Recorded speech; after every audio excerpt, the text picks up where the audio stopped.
Baik, bismillahirrahmanirrahim. Ibu mulai ya anak-anak. Assalamualaikum warahmatullahi wabarakatuh. Waalaikumsalam warahmatullahi wabarakatuh.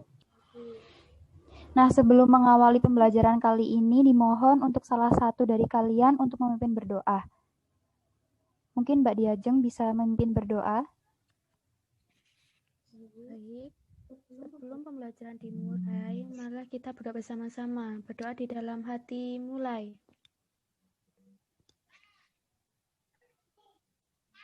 Berdoa selesai. Nah, untuk absennya nanti Ibu akan share link di WhatsApp group kepada kalian dan nanti akan Ibu screen siapa saja yang hadir di pembelajaran Ibu kali ini. Oh ya, dan ingat ya anak-anak, dalam kondisi pandemi saat ini kalian juga harus tetap semangat belajar dan menjaga kebersihan dan juga kesehatan dengan cara tidur yang cukup, makan yang bergizi, dan berolahraga, dan pastinya tetap di rumah aja. Terus kalau ada keperluan di luar rumah, diusahakan selalu memakai masker. Nah, pada minggu lalu kita sudah mempelajari topik materi yang sama, namun kali ini ada sedikit yang berbeda. Nah, mungkin di antara kalian ingat materi minggu lalu kita membahas apa? Saya, Bu, materi yang Ibu jelaskan minggu lalu itu tentang jenis teks iklan, slogan, dan juga poster, Bu. Mungkin bisa disebutkan jenis-jenisnya, Mbak Arum? Iya, Bu. Kalau iklan itu, iklannya iklan penawaran. Suaranya ke-mute, Mbak. Tidak terdengar. Kalau yang iklan itu iklan penawaran, ada iklan pengumuman, dan juga iklan reklame. Kalau yang poster itu poster niaga, kegiatan, hiburan, dan juga pendidikan. Sudah, Bu, itu aja saya ingatnya. Ya, terima kasih Mbak Arum, benar sekali. Nah, kesempatan kali ini kita akan beralih pembelajaran yaitu ciri kebahasaan dari teks iklan, slogan, dan juga poster.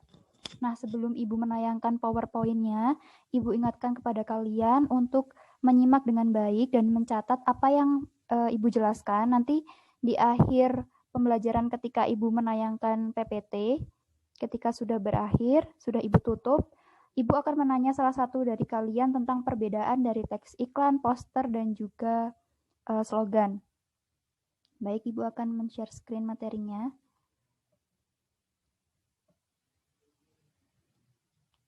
Sudah terlihat, anak-anak? Sudah, Bu. Sudah, Bu. Baik, kali ini kita akan mempelajari ciri kebahasaan dari teks iklan, slogan, dan juga poster. Kompetensi dasar yang kita pelajari kali ini, yang pertama, menelaah pola penyajian dan kebahasaan teks iklan, slogan, dan juga poster. Menyajikan gagasan, pesan, dan ajakan dalam bentuk iklan, slogan, atau poster. Tujuan pembelajarannya yaitu setelah mengikuti pembelajaran tentang teks iklan, slogan, dan juga poster, siswa diharapkan dapat menentukan ciri-ciri iklan, slogan, dan juga poster dengan tepat. Yang kedua, siswa dapat membedakan iklan, slogan, dan poster dengan benar. Dan yang terakhir, siswa dapat membuat iklan, slogan, dan poster dengan tepat. Nah, yang pertama adalah pola penyajian teks iklan, slogan, dan juga poster. Yang pertama harus ada judul atau nama produk. Nah, bagian dari judul atau nama produk ini biasanya berisi kegiatan yang ingin diiklankan. Bagian ini terpenting dari sebuah iklan. Judul atau nama produk tidak selalu terletak pada awal tulisan, tetapi merupakan bagian pertama yang dibaca orang. Melalui bagian ini, pembaca dapat mengetahui iklan yang ditawarkan meskipun tidak selalu menggambarkan produk yang ditawarkan secara jelas. Yang kedua, ada tubuh iklan. Bagian ini berisi tujuan produk, jasa, atau kegiatan tersebut diiklankan. Bagian ini juga menerangkan penjelasan dan detail iklan tersebut. Aspek-aspek yang ingin disampaikan atau ditawarkan pemasang iklan disampaikan secara terperinci. Yang terakhir ada nama dan alamat pengiklan.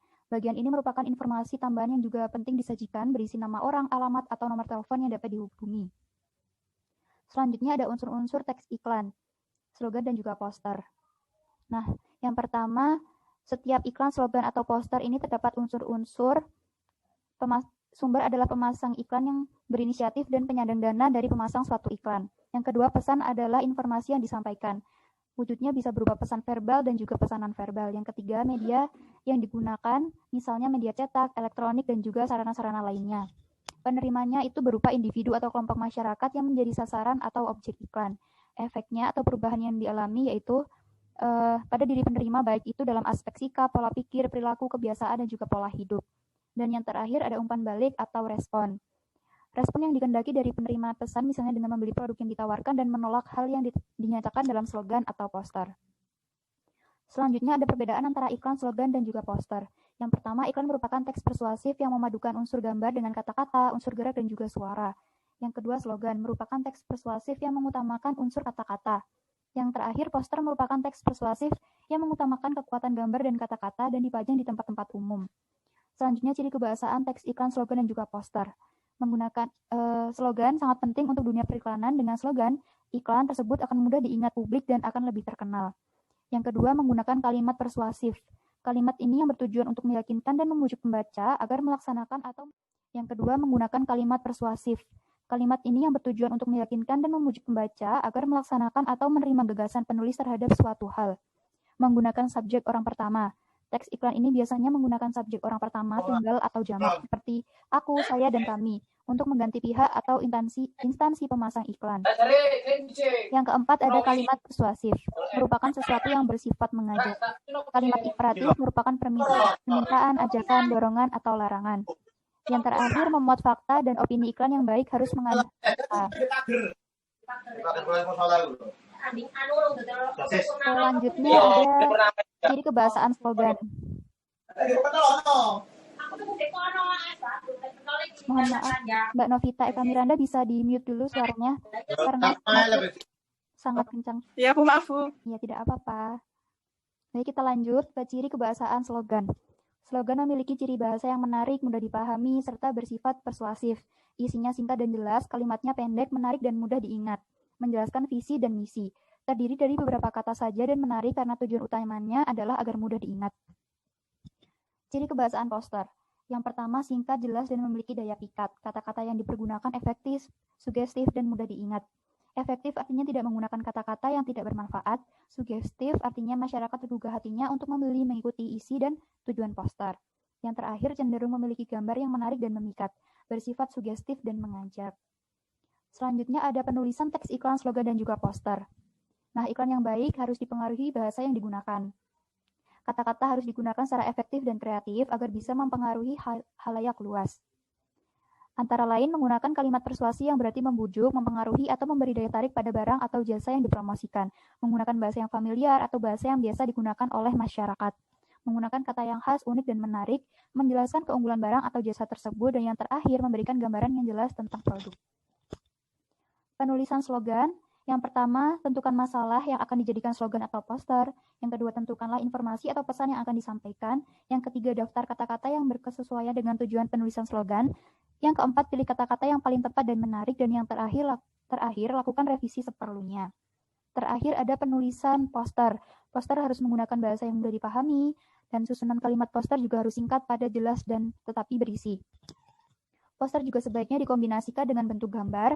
Poster harus bisa menarik minat khalayak. Media poster harus menggunakan bahan yang tidak mudah rusak atau sobek. Gambar yang dibuat mencolok dan sesuai dengan ide yang akan dikomunikasikan. Kata-kata yang digunakan dalam poster harus efektif, sugestif, dan mudah diingat. Dan yang terakhir, jenis font atau huruf sebaiknya adalah jenis yang mudah dibaca dengan ukuran yang besar. Materi tersebut.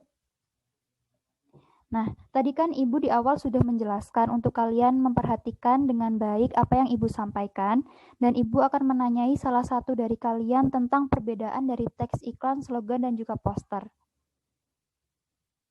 Mungkin dari kalian ada yang ingin menyampaikan? Ya, Bu, saya. Silakan. Perbedaan iklan, slogan, poster, yaitu iklan merupakan teks persuasif yang memadukan unsur gambar dengan kata-kata, unsur gerak, dan suara. Slogan merupakan teks persuasif yang mengutamakan unsur kata-kata. Dan poster merupakan teks persuasif yang mengutamakan kekuatan gambar dan kata-kata dipajang di tempat-tempat umum. Terima kasih, bagus sekali Mbak Nuruj. Nah, Selanjutnya, Ibu akan memberikan lembar kerja pada kalian yang akan Ibu share di WA group dan nanti kalian akan Ibu bagi menjadi 2 kelompok dan nanti akan Ibu beri waktu pengerjaan 20 menit. Nanti dipresentasikan oleh perwakilan kelompoknya ya. Cukup 20 menit untuk mengerjakan? Cukup, Bu. Halo, cukup, Bu. Cukup, Bu, insya Allah. Baik, akan Ibu akhiri sesi kelas kali ini. Nanti kita akan kembali lagi di sesi yang kedua untuk presentasi. Oke, selamat mengerjakan, Nak. Iya, Bu. Iya, Bu. Hai, Bu. Iya, Bu. Baik, anak-anak, kita berjumpa lagi di sesi yang kedua. Nah, sesuai yang Ibu paparkan tadi, Ibu minta salah satu perwakilan kelompok untuk menayangkan hasil pekerjaannya. Mungkin dari kelompok 1 bisa memaparkan, Mbak Diajeng. Silakan mempresentasikan pekerjaannya. Bisa, Bu. Bentar ya, Bu, saya share screen.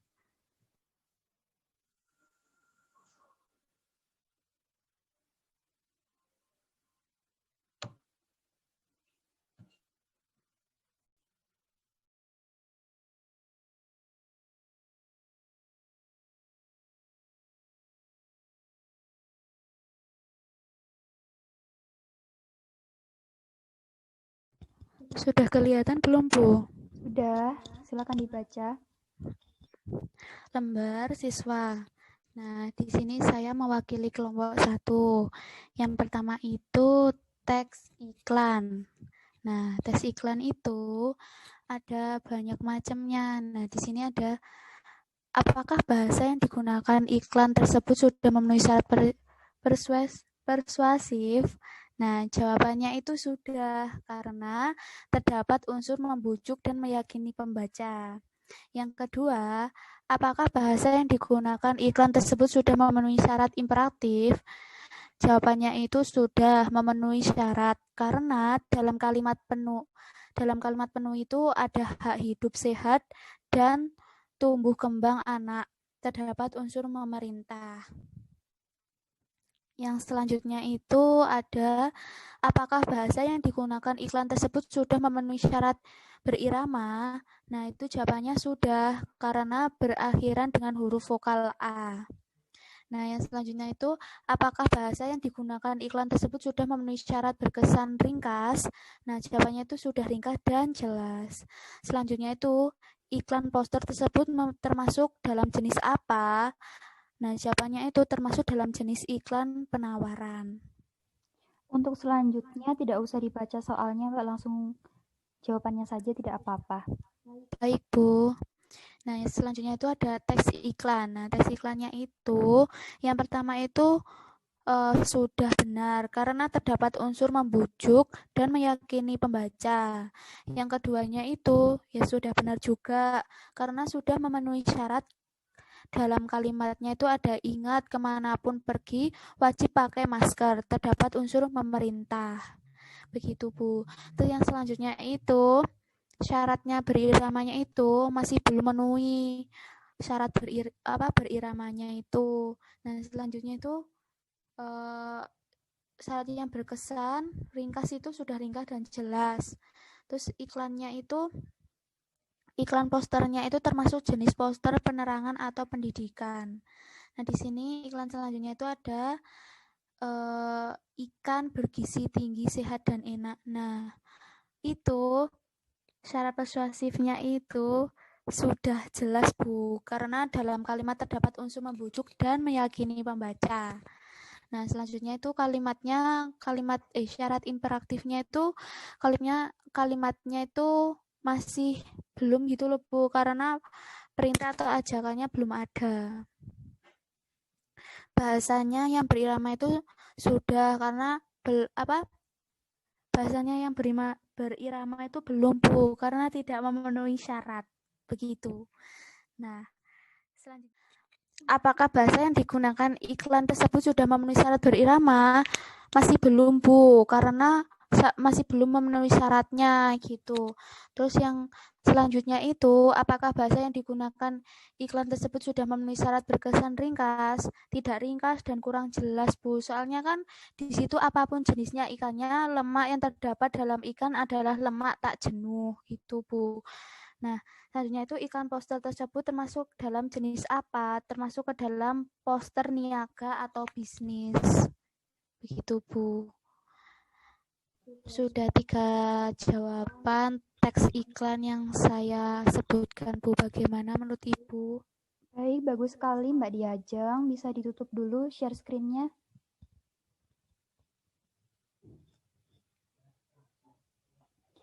Baik, Ibu rasa cukup pembelajaran hari ini. Mohon maaf karena tidak bisa memenuhi jam mata pelajaran sampai tuntas karena Ibu baru saja diberitahu ada rapat dadakan dengan kepala sekolah dan untuk kelompok lain tugasnya bisa dikumpulkan di Google Classroom dan juga ada tambahan tugas yaitu membuat teks iklan, slogan, dan juga poster. Oh ya, sebelum Ibu akhiri, Ibu akan menanyakan satu hal lagi pada kalian yaitu apa kesimpulan dari pembelajaran kali ini? Ayo, Mbak Ika bisa dijelaskan? Gitu. Kalimat persuasif adalah kalimat yang memiliki unsur membujuk dan meyakinkan pembaca agar melaksanakan atau menerima gagasan penulis terhadap suatu hal. Menggunakan subjek orang pertama, teks iklan, slogan, atau poster biasanya menggunakan subjek orang pertama, tunggal, atau jamak, seperti aku, saya, dan kami untuk menggantikan pihak atau instansi.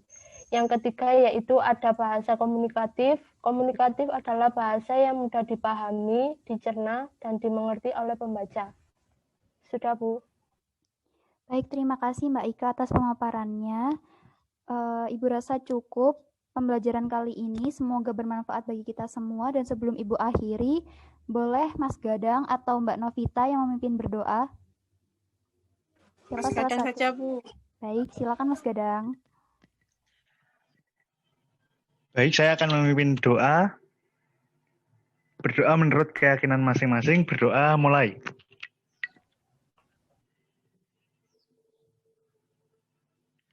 Selesai.